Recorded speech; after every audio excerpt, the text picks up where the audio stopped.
Saudara, hari ini kita akan bicara tentang pil pahit kebenaran. Saudara, bicara kebenaran, saya jadi teringat ada sebuah nyanyian di pelengkap Kidung Jemaat 279 dengan judulnya menarik nih. Semua orang ingin kebenaran. Jadi ternyata syair lagu yang dikarang oleh seorang yang bernama Gottlieb Somokil ini diciptakannya di tahun 1998. Yang menarik ini justru syairnya ini, Bapak Ibu. Saya minta maaf saya tidak bisa menyanyikannya, tetapi saya senang dengan syairnya yang sangat relevan sekali dengan tema kita pada pagi hari ini. Coba perhatikan syair atau kata-kata yang terungkap di dalam nyanyian ini, saudara. Dia mengatakan demikian. Semua orang inginkan kebenaran berada di pihaknya. Namun sedikit yang sungguh mau berada di pihak kebenaran. Semua orang seakan-akan tampil menjunjung kebenaran. Namun sedikit yang sungguh mau berkorban membela kebenaran. Nah, saudara, syair lagu ini betul-betul menurut saya menohok setiap orang yang mau menghayati betul arti kebenaran.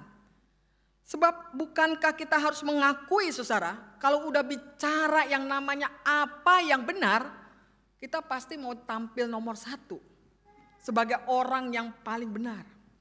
Apalagi ketika kita bicara bagaimana menolong orang, kita akan bergerak mungkin dengan cepat bagaimana kita menjunjung kebenaran itu. Tetapi inilah sesuatu yang pada akhirnya orang bisa mundur teratur. Kenapa? Karena kita tahu di balik kebenaran itu ada pil pahitnya. Di balik kebenaran itu ada resikonya, ada pengorbanannya. Makanya menurut saya rasa-rasanya kalau orang mau bicara kebenaran jangan buru-buru cepat ngomong deh gitu ya. Sebab nggak gampang. Karena menurut saya ini sesuatu yang benar-benar memang harus diperjuangkan, tetapi juga membutuhkan effort yang luar biasa, yang benar-benar kita harus menghayati betul dulu nih, apa itu kebenaran dan bagaimana melaksanakannya. Seorang pejuang kemanusiaan saja yang bernama Suhokgi itu pernah mengatakan demikian, saudara. Umumnya orang tidak suka mendengar kebenaran karena kebenaran itu seringkali menyakitkan. Seringkali menyakitkan. Dan itu memang sesuatu yang begitu nyata kita alami dan kita rasakan entah ketika kita ditegur orang karena kebenaran atau barangkali ketika kita menegur orang untuk suatu kebenaran. Sama-sama merupakan pil pahit yang tidak menyenangkan. Apalagi tentunya ketika kita ada di dalam kehidupan masyarakat timur ya. Ini memang tentunya masyarakat timur ini punya hikmatnya sendiri kalau mau dibilang ya. Tetapi juga kita jangan sampai terjebak karena kita bicara soal budaya dan lain sebagainya. Terus akan-akan kita mengatakan nggak apa-apa, itu kan budayanya begitu, Bu. Kayak misalnya kita contohnya begini ya, ketika kita bicara kebenaran, kenapa orang seringkali tidak mau melakukannya? Ini kalau di budaya Jawa tuh ada ya istilah yang namanya pakewuh. Tahu pakewuh? Ini betul apa enggak ucapan saya? Pokoknya begitulah. Itu katanya apa? Itu. Itu apa? Hah? Ewuh ya, kebalik ya. Pakewuh. Itu artinya apa Bapak Ibu? Itu katanya, ini saya baca ya dari Google ya, saya mesti cari nih. Itu artinya repot. Gitu ya. Kalau pakewuh itu katanya artinya apa? Pakewuh itu artinya perasaan yang tidak enak. Ya. Jadi artinya saudara, ini sesuatu yang repot dan yang tidak enak. Sehingga ketika orang mau bicara kebenaran udah sesuatu yang jangan loh begitu. Kenapa? Karena nanti mengganggu keharmonisan. Kalau sudah bicara keharmonisan kan indah gitu ya.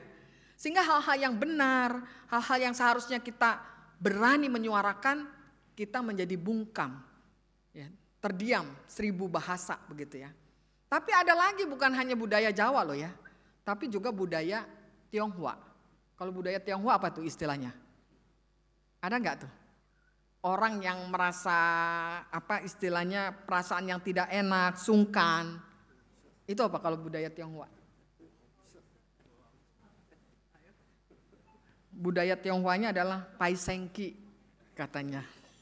Pai Sengki itu perasaan yang enggan, perasaan yang sungkan, perasaan yang tidak enak. Apalagi tidak enak menegur orang tua, apalagi orang yang lebih tua dari kita, ya. Biasanya itulah yang kadang-kadang kita mau menciptakan keharmonisan, keindahan, jangan menciptakan kegaduhan. Jadi ya itulah kadang-kadang kebenaran itu menjadi dibungkamkan. Nah, saudara, apapun itu, walaupun kita ada di budayanya masing-masing, kita adalah bagian dari masyarakat timur, sebenarnya itu tidak boleh menjadi sebuah hambatan yang begitu luar biasanya, sehingga kita tidak berani bicara tentang kebenaran. Sebab hidup kita adalah hidup dari firman Tuhan. Hidup kita itu adalah diajarkan bagaimana kita menegakkan nilai-nilai kebenaran. Sehingga apa yang kita baca di dalam dua kisah yang menarik ini, ya, baik kisah yang ada di dalam kitab Amos maupun juga Injil Markus, ini sama-sama memberikan satu gambaran bagaimana orang harus betul-betul, ya, berani membicarakan kebenaran walaupun menyakitkan sekalipun. Ini terjadi pada seorang Yohanes Pembaptis. Ketika dia mendapat reaksi yang sangat negatif dari Herodes ketika mendengarkan teguran dari Yohanes Pembaptis, ya. Tapi juga ketika Amos, ya. Amos juga ditegur nih. Enggak main-main. Yang menegur ini seorang imam. Tapi imam kepala di istana Raja Yerobiam. Namanya adalah Amazia. Jadi ternyata memang para imam, pendeta gitu ya. Ini juga harus menyadari juga bukan 100% sempurna, murni, ada juga kekurangannya di sana sini ya. Tapi kita tidak mencari siapa yang salah, siapa yang benar di sini. Justru kita harus menjadi semuanya murid. Murid yang ingin belajar kebenaran. Jadi secara rupanya istana Raja Yerobiam ini tidak siap menerima teguran Amos. Sehingga datanglah nih seorang imam loh ya, datang kepada Amos gitu kan. Siapa Amos ya? Amos menyatakan diri dia hanya seorang peternak. Tapi kan kita mengenal dia seorang nabi.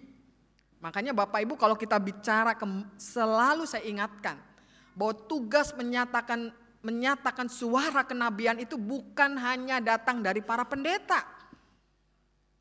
Kalau Amos aja seorang peternak itu kan sama saja. Di zaman sekarang itu seorang pengusaha mungkin, seorang pekerja mungkin gitu ya. Jadi artinya yang harus menyuarakan kebenaran ini adalah kita semua. Tugas dan tanggung jawab kita. Bahkan di sini kita melihat Amos itu harus menentang seorang imam yang ada di istana. Bahkan Amazia itu menuduhkan kepada Amos, dia mengatakan Amos telah bersekongkol melawan tuanku di tengah-tengah kaum Israel. Negeri ini tidak tahan lagi dengan segala perkataannya. Jadi perkataannya itu sudah memerahkan. Ini saya juga nggak tahu, ya nggak diceritakan soal Yerobiamnya ya, tapi yang diceritakan soal Imam Amazianya. Dan lebih menyakitkan lagi, Amos itu dituduh juga sebagai orang yang mencari nafkah, dalam tanda kutip nafkah, dengan dia menyampaikan pesan kenabiannya itu. Dikatakan di dalam Amos 7 ayat 12-13, Pelihat, nyala ke tanah Yehuda, carilah nafkahmu di sana, tetapi jangan lagi bernubuat di Betel, sebab inilah tempat kudus raja, inilah bait suci kerajaan. Ya, udah ngomongnya bait suci kerajaan, ngomongnya tempat kudus ya. Itu mau membungkamkan kebenaran. Nah, saudara, Amazia sebenarnya mewakili Yerobiam II, Raja Israel keempat, yang memuntahkan atau menolak pil pahit kebenaran itu. Mereka mengusir sebenarnya seorang Amos yang membawa pesan agar bangsa Israel pada waktu itu terhindarkan dari sebuah petaka agar mereka tidak dibuang ke pembuangan Babel. Tapi itulah yang terjadi, bahwa kebenaran itu dibungkamkan sehingga mereka pada akhirnya harus menerima hukuman di pembuangan Babel. Nah, demikian juga dengan seorang Yohanes Pembaptis. Ia harus mengambil resiko yang tidak main-main atas keberaniannya menyuarakan kebenaran itu. Bukan saja penjara. Ya, ini sebenarnya agak ini nih, kalau mendengarkan perikop-perikop yang kita baca nih, kata-katanya miris banget gitu ya. Mengerikan banget, tapi ya ini ya terjadi. Kadang-kadang realita yang mengerikan itu memang harus ditampilkan, dihadirkan, supaya bukan hanya orang bilang ngeri-ngeri aja gitu ya. Tetapi memang sesuatu yang harus menyadari bahwa walaupun akibat yang ditanggung seorang Yohanes Pembaptis itu adalah penjara, bahkan saya nggak habis pikir tuh ya, saya kalau udah lihat benar-benar terjadi kepala orang di atas talam, Bapak Ibu masih kuat nggak berdiri di situ? Kalau kita nggak gemeteran, terkencing-kencing mah gitu ya, atau barangkali kita kabur sejauh-jauhnya gitu ya. Tapi itulah yang memang diminta. Tapi apakah kemudian apa yang diminta ya oleh Herodes Antipas ya pada zaman itu, karena kan Herodes Antipas ini kan mengambil istri saudaranya yang masih statusnya legal gitu ya. Diambil, diserobot begitu karena kekuasaan dia sebagai seorang raja. Dan itu yang sangat keras disuarakan oleh Yohanes Pembaptis, tidak boleh mengambil istri dari saudaramu. Tapi itu tetap dikerjakannya, dan pada akhirnya Herodes juga terjebak dalam kuasa Herodias ya, sehingga dia harus memenggal kepala seorang Yohanes Pembaptis. Padahal kalau di cerita ini juga digambarkan bahwa dia hatinya terombang-ambing karena dia menyadari di satu sisi ada sebuah hati nuraninya yang murni mengatakan, ini loh Yohanes Pembaptis orang benar, orang suci, kamu dengarkan, kata-katanya itu menyentuh. Tapi di sisi lain dia tidak kuat ya, dengan apa yang harus dipertaruhkannya, jabatan, harta, bahkan ini istrinya ini dari istri orang lain gitu kan, Herodias. Sehingga dari cerita itu melalui sebuah tarian putrinya begitu, dimintalah kepala dari Yohanes Pembaptis. Nah saudara, apakah kemudian kebenaran itu kalah di atas sebuah pinggan kepala Yohanes Pembaptis? Tidak saudara. Ini yang harus dicatat, jangan hanya mencatat soal kepala yang menyeramkan itu ya. Jadi akhirnya waduh, ini kalau saya menjalankan kebenaran sampai harus begitu, Bu, siapa yang bisa mau Bu? Kan gitu ya. Tapi Bapak Ibu harus membaca justru bagian awal dari perikop Injil ini. Kenapa? Karena dikatakan begini di dalam Markus ayat yang 14 ke 15 juga. Raja Herodes juga mendengar tentang Yesus. Ini Raja Herodes Antipas itu ya, mendengar tentang Yesus. Sebab namanya sudah terkenal dan orang mengatakan Yohanes Pembaptis sudah dibangkitkan dari antara orang mati, dan itulah sebabnya kuasa-kuasa itu bekerja di dalam dia. Yang lain mengatakan dia itu Elia. Yang lain lagi mengatakan dia itu seorang nabi sama seperti nabi-nabi dahulu. Ya. Dan ayat 16, waktu Herodes mendengar hal itu, dikatakan ia berkata, dia itu Yohanes yang sudah kupenggal kepalanya dan yang bangkit lagi. Apa sih mau dikatakan dengan dua ayat ini saudara-saudara? Ini kan mau mengatakan bahwa orang boleh mati. Orang kepalanya boleh dipenggal di atas pinggan. Tapi kebenaran di sepanjang sejarah kehidupan dunia ini dan manusia di dalamnya tidak pernah dapat dikalahkan. Tidak pernah bisa dibungkamkan. Tidak pernah bisa dibiarkan begitu. Kalau kita mengikuti berita-berita yang lagi marak sekarang ini, berita apa itu? Berita tentang pembunuhan yang katanya juga berbarengan dengan pemerkosaan Eki dan Vina ya. Itu terjadinya 8 tahun yang lalu. Bayangkan ya, 8 tahun yang lalu seakan-akan sudah pergi lenyap gitu ya. Tapi siapa sangka sebuah film bisa mengangkat ini menjadi sesuatu yang luar biasa dahsyatnya di Indonesia. Bagaimana para netizen, mulut-mulut netizen itu katanya mulutnya lebih pedas dari cabai. Itu mengangkat lagi gitu ya, sesuatu yang sudah tertutup begitu lama. Jadi jangan pernah mengatakan bahwa kebenaran itu gak punya daya, gak punya power, gak punya sesuatu yang bisa kita lihat hasilnya. Tidak saudara, karena memang kebenaran tidak bisa dimatikan. Di dalam Matius 6 ayat 10 bahkan dikatakan, berbahagialah orang yang dianiaya karena kebenaran, karena merekalah yang empunya kerajaan sorga. Jadi kerajaan sorga itu bukan nanti, tapi kerajaan sorga itu yang dirasakan dan membawa kebahagiaan itu kini dan di sini, ketika di bumi ini setiap orang berjuang untuk menegakkan kebenaran walaupun risikonya tidak kecil, teraniaya dan lain sebagainya.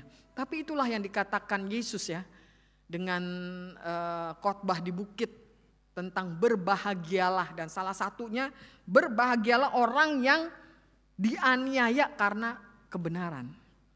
Nah, oleh karena itulah Amos dan Yohanes saudara memang memasuki sebuah jalan sulit dan sepi. Karena tidak mau banyak orang datang ke sana dan berjalan bersama dengan mereka. Walaupun ada keadaan yang tidak nyaman, bahkan nyawa dipertaruhkan, mereka tetap berani untuk berjalan terus. Kenapa? Pertanyaannya. Saudara, tidak lain. Sebab hikmat Tuhan itu betul-betul dihidupi dengan akal budinya, dengan kemampuan seluruh jiwanya. Dia menghidupi hikmat Tuhan itu di dalam kehidupannya. Sehingga dia menyadari bahwa Allah yang sumber hikmat dan kebenaran itu akan menolong mereka untuk melakukan hal-hal yang benar, yang seperti Yesus inginkan. Nah, karena itulah saudara, inilah sesuatu yang sebenarnya harus kita sadari, bahwa ketika ada sesuatu yang tidak benar, sesuatu yang bahkan kadang-kadang suka ditutup-tutupi, disembunyikan sekian rapatnya, sedemikian rapatnya, maka sesungguhnya kita harus menjadi orang yang gelisah di sana. Gelisah bukan karena gelisah takut nanti kalau ketahuan bagaimana, kalau nanti menyuarakan bagaimana begitu ya. Harusnya tuh gelisahnya seperti gelisah seorang Yohanes Pembaptis, gelisah seorang Amos gitu ya. Yang kalau tidak kebenaran itu ditegakkan, rasanya tidak tenang hidupnya. Nah, karena itu bagaimana dengan kehidupan kita saudara? Apakah kita menjadi orang-orang yang cukup berani menyatakan kebenaran? Tentu kita tahu saudara bahwa di dunia ini yang namanya ketidakadilan dan ketidakbenaran ini sedang merajalela dan berpesta pora di dalam kehidupan, menghasilkan banyak sekali penderitaan demi penderitaan. Tetapi justru di dalam situasi yang seperti itulah kita sebagai umat Tuhan dipanggil untuk memperjuangkan betapapun kita harus menelan pil pahit kebenaran itu. Bahkan saudara, bukan hanya itu, bukan hanya untuk kita kini dan di sini, tetapi kita tahu kita punya generasi-generasi penerus. Hari ini akan dilangsungkan pembaptisan untuk anak-anak kita. Nah, bagaimana dengan para orang tua? Ini ada 5 pasang orang tua, walaupun juga tentu kita adalah para orang tua gitu ya. Bagaimana? Sudahkah para orang tua juga begitu gelisah gitu ya? Ketika ada ketidakjujuran, ketidakbenaran, itu tumbuh subur dalam keluarga. Apakah kita menganggap sambil lalu saja kebohongan, ketidakjujuran hidup di tengah-tengah kehidupan kita? Tidak ada lagi integritas dalam kehidupan keluarga. Saudara, orang tua punya tugas yang sangat besar. Pada waktu percakapan sebelum ini dengan para orang tua ingat nggak? Para orang tua disebut apa itu di dalam Mazmur? Orang tua itu sebagai Ayo ingat gak Bapak Ibu di Mazmur 127? Orang tua sebagai? Orang tua itu kalau di TB 1 itu disebut pahlawan. Tapi di TB 2 itu disebut pejuang. Saudara, para orang tua harus menjadi pahlawan-pahlawan dan pejuang-pejuang yang luar biasa untuk anak-anaknya. Dan salah satu tugas yang dikaitkan dengan bicara kebenaran, bagaimana orang tua harus mendidik itu dengan penuh keseriusan. Mampu enggak setiap orang tua menyampaikan kebenaran walaupun itu menyakitkan? Bagaimana mereka menurunkan itu, mewariskan itu kepada anak-anak mereka? Misalnya ketika anak-anak mereka nanti udah tumbuh semakin besar, mendapatkan nilai jelek di sekolah gitu ya. Apakah anak itu berani dengan jujur mengatakan itu kepada orang tuanya? Atau menjadi anak-anak yang tumbuh dengan kebohongan demi kebohongan karena rasa takut yang sedemikian rupa dari orang tuanya. Saudara, orang tua diajarkan untuk membiasakan anak-anak kita itu menghadapi sebuah konsekuensi atau resiko-resiko yang berat. Kita tahu saudara, anak-anak zaman sekarang ini kan disebut juga ya, anak-anak Gen Z itu anak-anak strawberry, ya kan? Strawberry itu kan mudah apa? Menyak ya, menyak tahu ya, mudah lembek gitu. Dipukul sedikit aja udah hancur gitu kan. Justru disinilah orang tua tuh mulai harus, menurut saya dengan hikmat dan bijak, mulai sekarang mulai berani gitu loh, mengambil sikap pada anak-anaknya. Karena zaman ini kadang-kadang membawa kita kepada kebenaran-kebenaran yang pada akhirnya kita nggak mampu lagi mengendalikan kehidupan anak-anak kita dengan baik, menuntun anak-anak kita ke jalan yang benar. Karena sudah mau berjalan dengan kemauannya sendiri. Bagaimana orang tua juga diajar secara serius untuk mengajarkan pada anak-anaknya lewat cerita-cerita Alkitab. Jangan hanya cukup memberikan tugas kepada para guru sekolah minggu, begitu ya. Apakah Bapak Ibu di rumah suka membacakan cerita-cerita Alkitab yang terkait dengan kebenaran-kebenaran misalnya? Contoh-contoh orang-orang yang hidup benar. Apakah kita sebagai orang tua sudah memberi teladan kepada kebenaran? Apakah kita hidup dalam begitu banyak misteri ya, yang kita tutup sedemikian rupa antar pasangan suami dengan istri, nanti hubungannya juga orang tua dengan anak seperti itu. Bagaimana kita juga menerapkan aturan-aturan yang jelas, kedisiplinan, belajar untuk memperbaiki dari sebuah kesalahan, tidak hanya membuat anak ketika salah jadi tidak berdaya gitu ya, tapi belajar untuk bangkit dari kesalahan, mengakui kesalahannya. Bagaimana orang tua juga memberi pujian ketika mereka mampu berbicara benar atau bertindak benar. Itu harusnya menjadi bagian yang harus kita hidupi pada generasi kita masa kini. Dan oleh karena itu kita sebagai umat Tuhan pun harus terus mendoakan ya Bapak Ibu, sebagai gereja Tuhan, ketika kita menyaksikan nih bagaimana ada 7 anak ya, dari 5 pasang orang tua yang akan membaptiskan anak-anak mereka. Bagaimana 7 anak ini nanti 10 tahun, 20 tahun kemudian akan menjadi sosok-sosok yang seperti apa. Nah itu semua akan ditentukan dari cara kerja keras orang tua untuk menjadi pahlawan-pahlawan, pejuang-pejuang untuk mewarisi nilai-nilai kebenaran kepada mereka.